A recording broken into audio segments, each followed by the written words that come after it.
To the diplomatic crisis over Iran's nuclear program, Iranian media report a senior official in the Revolutionary Guard said the U.S. will not dare take action against Iran. That's after President Trump said he would not rule out military action. Trump urged Iran to negotiate after Iran announced it would resume uranium enrichment. He said the sides can reach a fair deal to make sure Iran cannot obtain nuclear weapons, but would not rule out military force. And joining us now in the studio is nuclear weapons expert Dr. Emily Landau. Dr. Landau, how dangerous is the situation now with Iran threatening to withdraw from parts of the nuclear deal and perhaps resume enrichment?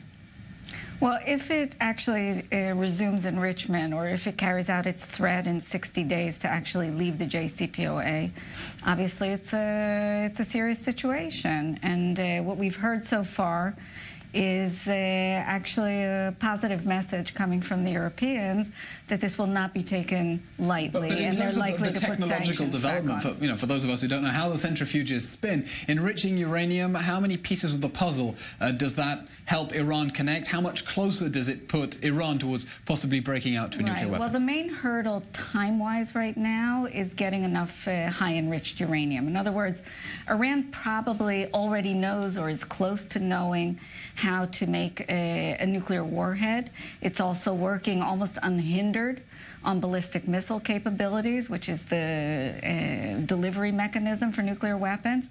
So basically, what they need is the fissile material for the explosion.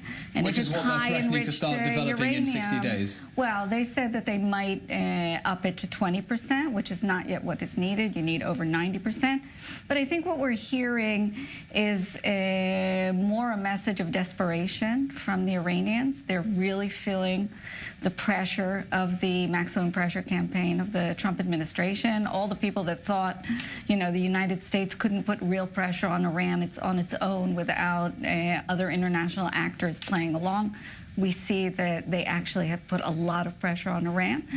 And Iran is lashing out. It doesn't have too many tools, but we have to remember that these kind of threats have been coming from Iran periodically for the past, since the JCPOA was released. The deadline will pass in 60 days, and they're going to have to decide whether, whether they want to lose face, save face, and live up on their threat. It's hard to predict, but it would surprise me if they actually leave the JCPOA. I think it's an attempt to pressure the other side. It's an attempt to drive a wedge between the United States and Europe. And as I said, we see a positive message coming from Europe that they're not going to let that wedge be driven.